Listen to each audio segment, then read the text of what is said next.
Pakistan cricket board ना एक absolute cinema है। इसकी जो पूरी कहानी अगर हो ना तो ऐसा लगता है कि इस पे पूरी एक स्क्रिप्ट बना के एक फिल्म बन सकती है। ऐसा लग रहा है कि सारे लोग इस वक्त पॉपकॉर्न खा रहे हैं और एक सिनेमा चल रहा है पाकिस्तान क्रिकेट बोर्ड में पिछले कोई चंद महीनों से।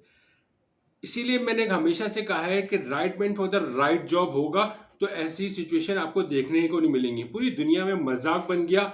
आपने बाहर से बुलाए हुए गैरी क्रिस्टन को सिर्फ चंद महीने की अरसे में वो बंदा रिजाइन दे गया, और वो रिजाइन इससे दे गया कि उसकी कोई वजूहत होंगी, उसकी बात नहीं सुनी गई होगी।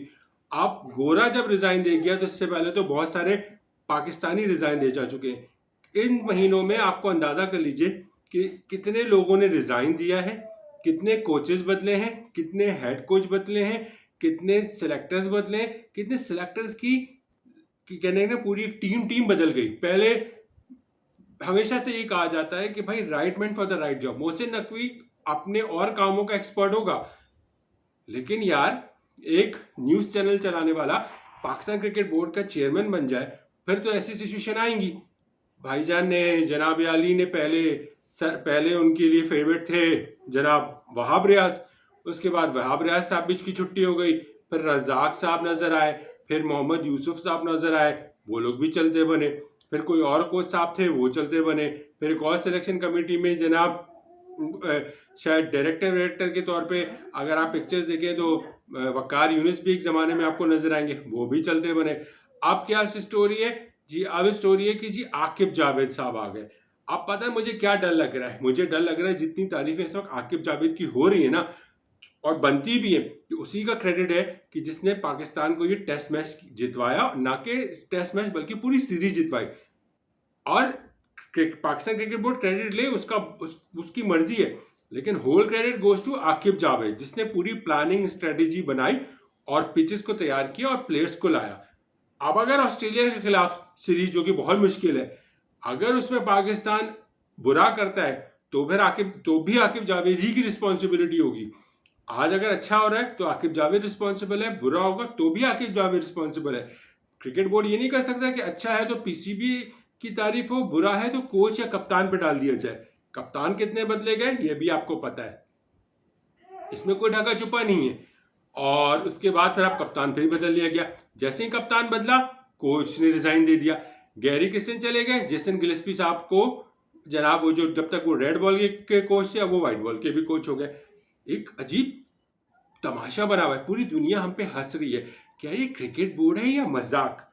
अब क्या कहानी है? मुझे पता है क्या डर लग रहा है। मुझे डर लग रहा है कि अब आकिब जावेद की अगर ज्यादा तारीफें होने लगी ना तो ये क्रिकेट बोर्ड से बर्दाश्त नहीं होगा और कहीं आकिब जावेद साहब ही को न जाना पड़ जाए।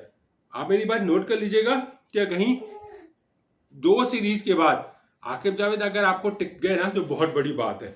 यहाँ हर कोई 2-2 महीने बाद छोड़ के जा रहा है, और कितने लोग चले गए और कितना का तो मैंने आपसे जिक्र कर दिया और कितने से तो मैंने आपसे जिक्र किया ही नहीं। तो अब जो रिसेंट गए हैं वो जनाब अली गैरी क्रिस्टन साहब चले गए। पूरी दुनिया में एक मजाक बन गया पाकिस्तान क्रिकेट बोर्ड कि कोई प्लानिंग नहीं है, टोटल क्योस है इस क्रिकेट बोर्ड के अंदर। कप्तान किसी को कभी बनाते किसी को नहीं बनाते, किसी को वाइस कप्तान बनाते फिर उससे वाइस कप्तान नहीं ले लेते, कोच बनाते हैं कोचिंग ले लेते हैं, हेड कोच बनाते हैं हेड कोचिंग ले लेते हैं, सिलेक्टर बनाते हैं सिलेक्शन कमेटी का चीफ सिलेक्टर हटा के सिलेक्शन कमेटी का मेंबर बना देते हैं, फिर वो मेंबर्स बदल देते हैं, वो मेंबर चले जाते हैं। एक म्यूजिकल चेयर चल रही है। जब आपको क्रिकेट की समझ बूझ ना हो ना तब आप ऐसी हरकतें करते हैं, तब ऐसे डिसीजन जो होते हैं ना, इससे साफ नजर आ रहा है कि जो टॉप पे बैठा बंदा है ना उसको क्रिकेट की कोई समझ बूझ नहीं है। उसको बस किसी तरह रिजल्ट चाहिए, और वो जैसे ही रिजल्ट बुरे आ रहे हैं वैसे वैसे अटैक आ रहा है, वैसे वैसे प्रेशर आ रहा है मीडिया से आवाम से, तो बस फौरन बंदे रद्दोबदल करना शुरू कर देते हैं। अभी तारीफ हो गई, आकिब का क्रेडिट है तो जाएगा। अब ऑस्ट्रेलिया के खिलाफ सीरीज अगर पाकिस्तान के साथ बुरा हो गया तो फिर सारा मलबा आकिब पे डाल दिया जाएगा।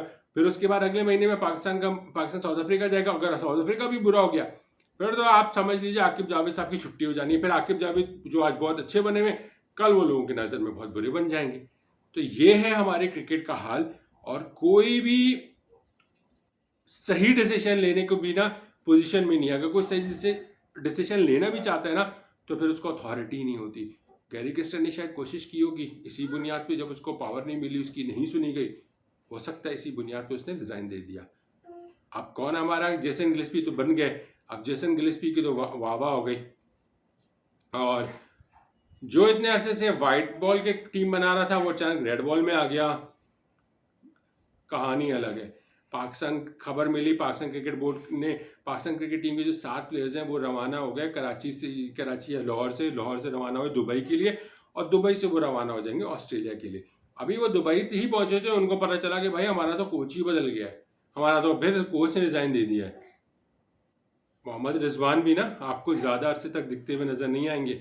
जो पैटर्न चला आ रहा है ना कि coach, head coach, selector, selection committee, कप्तान बदलते चले आ रहे हैं, आगे चल के मुझे इनका भी लंबा फ्यूचर नजर नहीं आता है। पाकिस्तान क्रिकेट बोर्ड को चाहिए एक सही डिसीजन ले, उस पर टाइम ले, सही सोचे, उसको पूरा करे। ये जो आंख मचोली है, ये जो इधर से कुछ ले लो, इधर से किसी का इनपुट ले लो, इधर से किसी का इनपुट ले लो, इधर से किसी की सुन लो, फिर जिसकी पहली सुनी थी उसकी अब दोबारा नहीं सुनी जा रही, ये जो अजीब खिचड़ी बना के चल रही है ना, इस तरह पाकिस्तान का नुकसान है। पाकिस्तान मजाक बन रहा है पूरी दुनिया में, पूरी अखबार भरे हुए हैं स्पोर्ट्स के, अगर इंटरनेशनल आप देखें कि भाई कितने कोचेस पाकिस्तान के बदल दिए गए। बाकी आप अपनी राय का इजहार जरूर कीजिएगा, अपना ख्याल रखिएगा।